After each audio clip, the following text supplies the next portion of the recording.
gang! Pwede kami ka-interview, gang? Oo. Pwede kami ka-interview. Ano naman sa tayo naman sa environmental science tayo naman. Isama na ka question? Okay. Thank you. Denise Galain. Name gang? Mary Ann Gamarcha. Mary Ann Gamarcha. Hello! A beautiful person! So, pwede na ako mag-start sa interview. So, isama na ka question. So, any language will do. Okay man siya, hindi man naman pressure lang ng mga iman. So, gang pwede ko di ka po ka. Sige, thank you. So, amo ni mga upod ko no na. Diba na? So, isama na ka question. So, what actions are you taking in your daily life to reduce your environmental footprint and how can you inspire them? So, pwede ilang ganun na. Oo. Ang sa adlaw-adlaw abi nagabakal ko bisnacks kalitan si Kangge kay mama gahatag siya bisnacks. So naka-plastic siya. So pag maglabay kami sa dalan, pag nakamotor kami magbiyahe, wala ko siya ginahaboy blasted sa diin lang. Since makakos na siya bal ni Ma'am Flora, makakos siya sa mga pollution. Tapos kinabutan ko lang siya na sa bag ko, like ang sito nga sa dalan na bala. Ang sito ginabutan ko na sa bag ko. Tapos pag abot ko sa school, gina-dispose ko siya properly. Kinabutan ko sa may biodegradable, sa non-biodegradable, sa mga residual ang mga waste na ano ko sa bag ko, ang ginabutan ko. Tapos maka-inspire siya as for everyday day, ginahimo ko siya nga practice or nga ginaandan ko balang ano ginahimo, pwede ko ma-inspire nga akong classmates by ginapakita ko bala sila nga muning akong actions. Tas ginahambal ginaano ko man bala ginahambal ko man sa ila nga amuning sakto nga pag-dispose ng waste. Kag sa akon man mga kauturan sa balay, pagpakita man sa balay nga gina-dispose ko properly nga akong nga waste from solid pag sa mga malungog na mga bagay. Thank you. So, hello mga langga.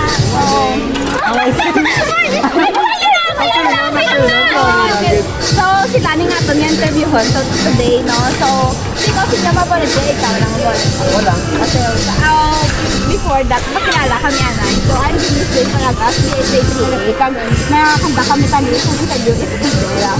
Oh, really man. So, name, sir? My name is Kelsey Ivan. I'm base A1A. So, first year. First year. So, pin ka mo niya halin? Ano ko isang tours nga mo sa Tumang Magsaberlin. Okay. Kaya kaya nga sana tayo sa interview. So, what actions are you taking in your daily life to reduce your environmental footprint and how can you inspire others Like, in our environment. in our environment? So, how do you think ka maka-inspire? Paano ka maka-inspire to others? In what way? Yung maka-inspire to others? Malikan tulaan siya makakaro siya sa mag-injure. Yes. So teach them kung paano. So, hindi lang para sa inyo ang daily life. Mas magkapalindo kagalit sa environment. Like sa surroundings, magkapalindo sa mga life. Lang ako sa pag-isip pala Sa balay. Sa balay, yung sila ano nila tinuan. isang taram na ako pinapagpaalam mo na hinap mo. Okay. Sige. Okay na, wala to. Sige. Thank you. Thank you. Thank you. So, sa buong interviewon, ito naman ang isa ka fishery student, no? Kaya para mabalaan natin kung ano naman ng ilang perception towards sa aton nga question. So, hello gang, pwede kami ka-interview sa imo? Sige na. Sige. So, before na mag-proceed kita sa interview, ako gali si Denise Dane. Ang manang Denise Dane from BSA 3A. So, name natin gang? I'm Ariel Anis Casa. So, Ariel. So, pwede na kami ka-start. So, ang question, what actions are you taking in your daily life to reduce your environmental footprint and how can you inspire others? As a student, mga ginabra ko adlaw-adlaw is wala gahaboy basura bisan diin lang kag wala ga panutod sa basura para makaprotect sa aton environment kag maka-reduce ang carbon footprint sa aton ozone layer nga nagakos sang tama kainit nga panahon and kung paano ko ma-promote ang amo ni nga mga olobrahon sa mamaagi sang pag-una obra kag pag-spread sang news nga amo niyang obrahon para makalas sang pollution. Amo malami yung siling yan, no? Okay, oo. Sige, thank you agad gang ha. Salamat sa time. So, we also have another fishery student here para ma-interview nato, no? So, hello gang, I'm Denise Dane Paragas from BSA 3A. So, before kita mag-conduct sang interview, pili kami ka-interview as performation danay, like ganun. So, ano na to name gang? Ako gali si Adrian G. Younger. Sige, thank you. So, pwede na taka-start. Sige. So, what actions are you taking in your daily life to reduce your environmental footprint and how can you inspire others? Well, as a fisheries student and as a future fisheries technologist, well, on my own ways, gina-practice ko with ang proper waste segregation and recycling. Kag gina-try ko gid nga educate balabisan sa akon lang mga classmates nga ang mga benefits nga maka even though sa mga simple things lang nga mga obra naton as a students. Usually, amo malang nang ginobra. Okay, do, as a student, do, amo malang na. Limited man lang ang aton nga powers. Kay, amo na galing, no? So, thank you, good gang. So, guys, so, amo na nga aton nga for sure student today. So, today we will interview our congressman, the congressman of Baterna. So, hello nong, mayong hapon gid sa mayo po ko sa hapon. Okay. Guwapa. Ma'am, joke lang ma'am. So, today, pwede kami nung ka-interview si mo, no? Pwede. Pwede gid. Pwede gid. Sige, thank you. So, before ko mag-interview, mapakilala ko anay. So, I'm Denise Duin from BSA 3A. Kag name na to nong? Ako kala si John Frederick Gaho, GSUSR Congressman sang Baterna Campus. Yeah. So pwede kami ka-start na nong. So, what actions are you taking in your daily life to reduce your environmental footprint and how can you inspire others? Sa akon as a student leader.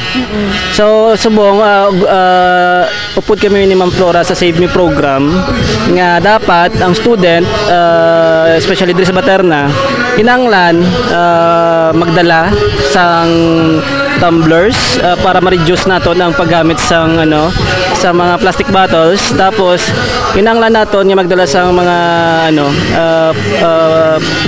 tawag na gani ng balunan para sa pagkaon, kag ang mga basura i-segregate din naton mayo, kag hindi lang naton basta-basta kundi lang ihaboy kung sa din nga color or sa residual sa recyclable na. So sundon ta gina muna nga pamagi para mabuhinan gid naton ang aton nga mga problema sa incoming generations pa nga mapalabuton naton yung mga generations. Okay. Thank you, good nong ha. Salamat. So, good afternoon, sir. I'm Denise Duin Paragas from BSA 3A and pwede kami sir tanay maka-interview sir sa sir. Sige, thank you good sir ha. So, ariyan na amo na sa ang question naman sir. So, pwede naman mabasa sir. So how do you incorporate environmental education into your lessons to raise awareness about the importance of sustainable living among students? So, name anay sir. Name naton sir. Okay, so good afternoon. I am Instructor Ryan Christian Jokna, a mathematics instructor from Guimaras State University. So actually, the environmental education is not only applicable in our lessons but also in our daily lives. So by this question on how I incorporate environmental education in my lessons.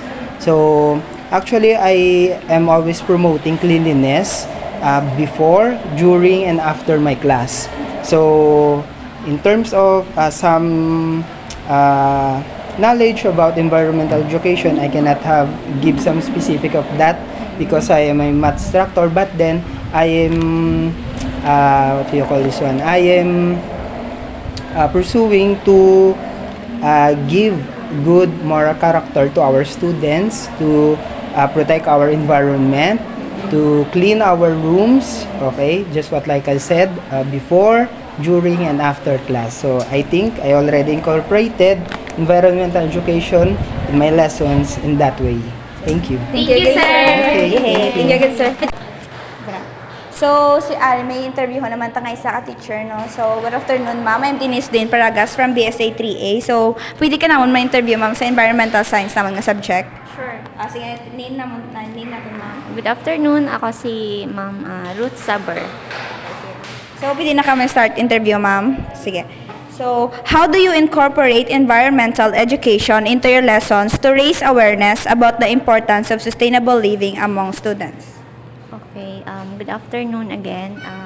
So as a fisheries graduate, environmental education is one, I think is one of the important topic to discuss to students, especially our BS in fisheries students. No, I am teaching them.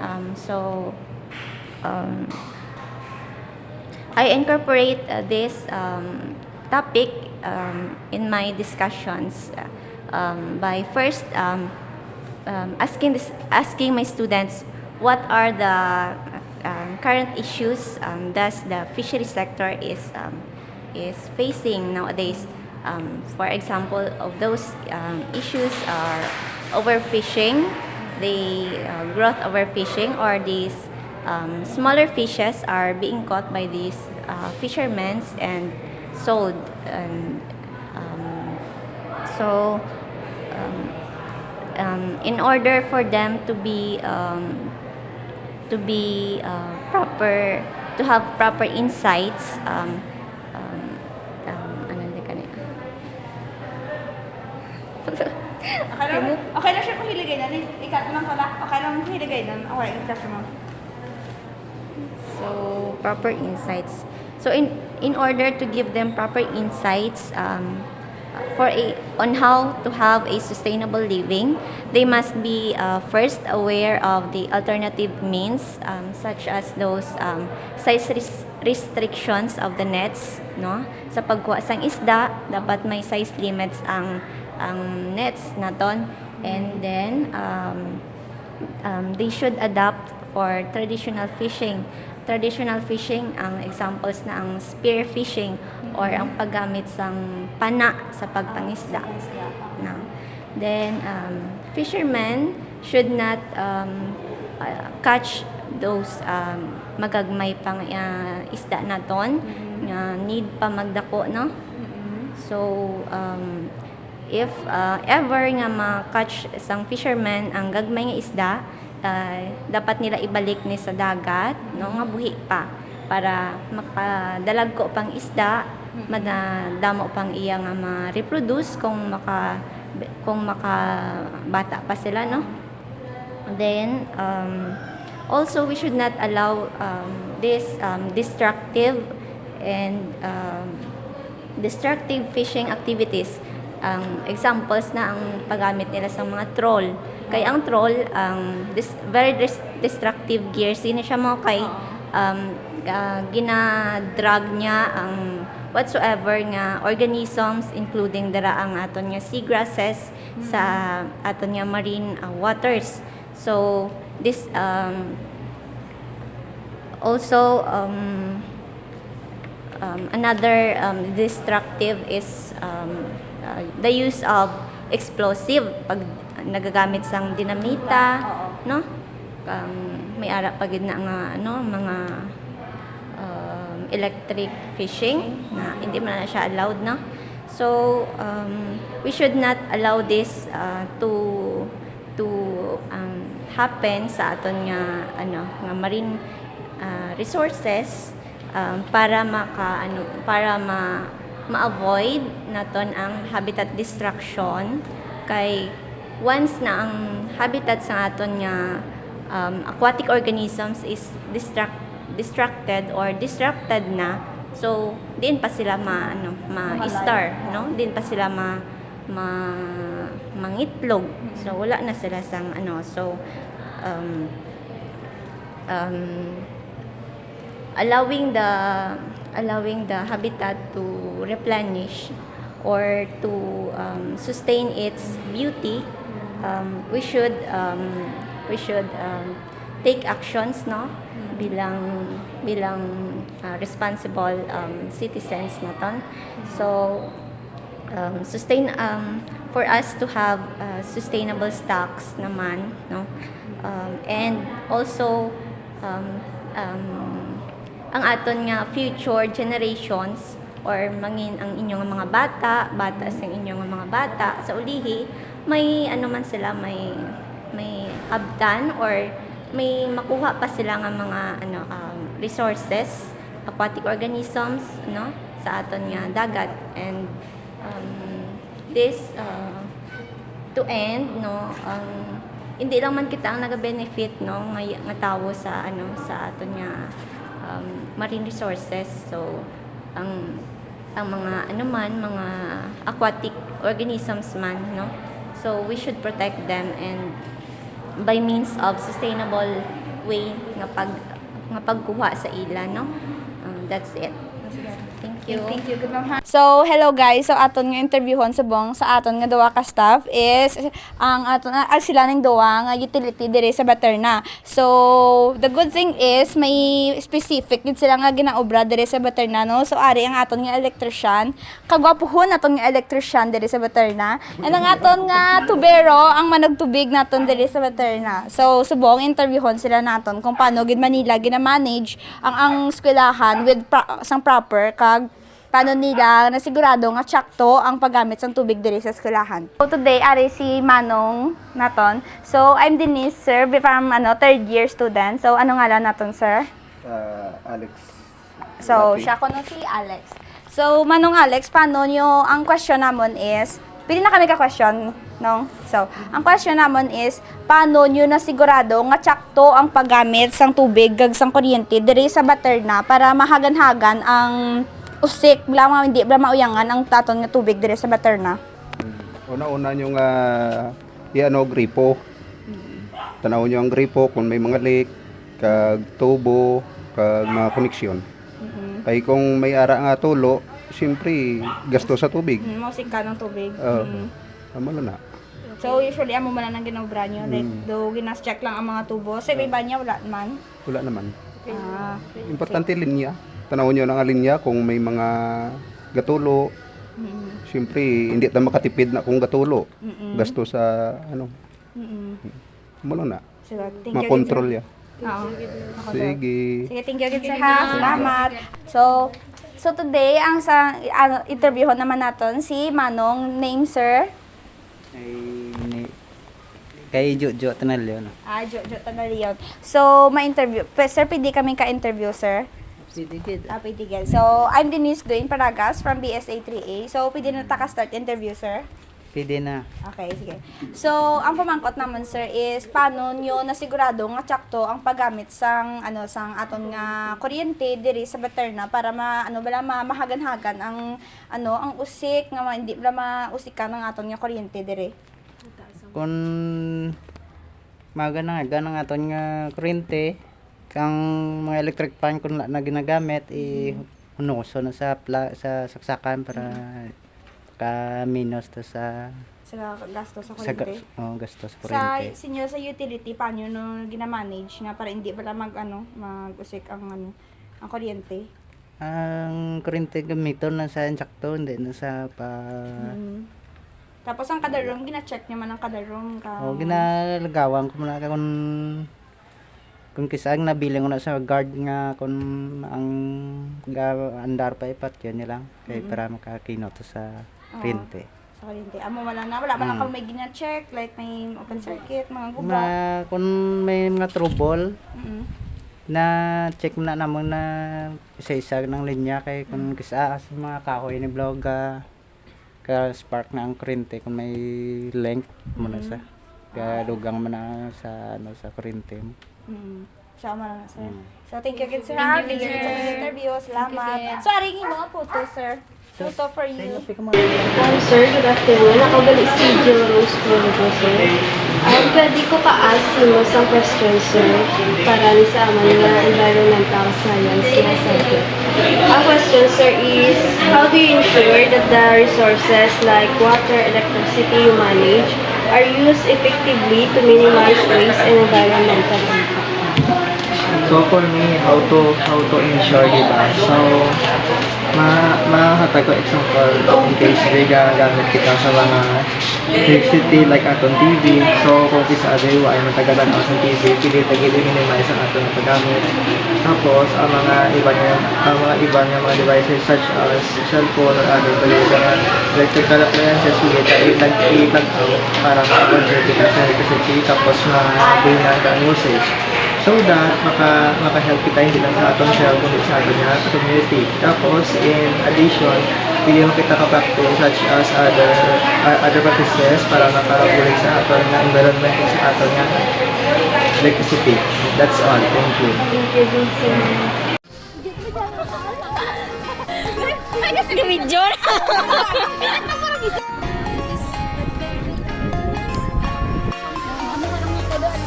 Example, ang proper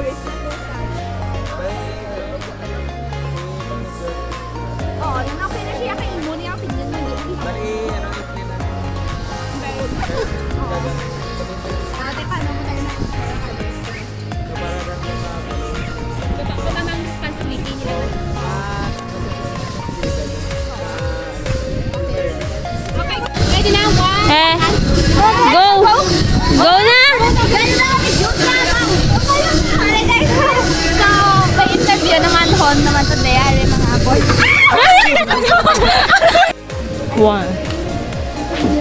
Turn, sir. Hindi na kami mag-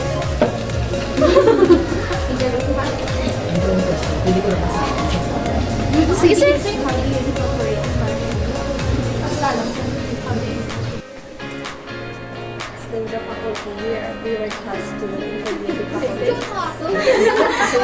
Nagpatangko lang yan. Oh my God, Your sir,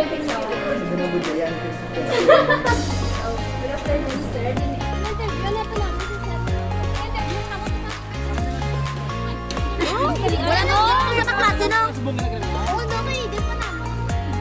Hindi pa sa maklase. Kung paano mo lang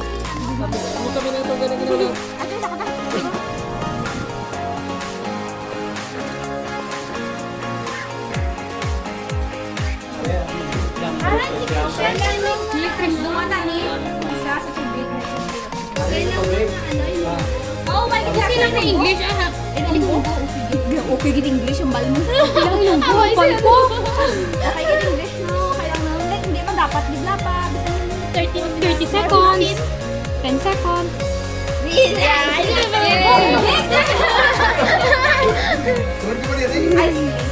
Thank you na. Okay na? Para naman tapos kay grabe na sa nasa lang nga sige sa bat. Kaya medyo heavy also today guys. We're na pasa na po. Our staff and especially our janitor. Why are you going like that?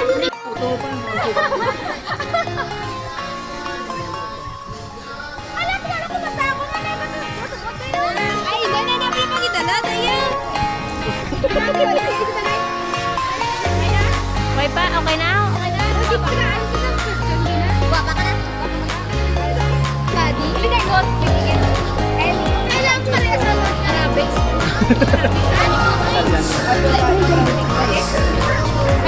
Okay, ready?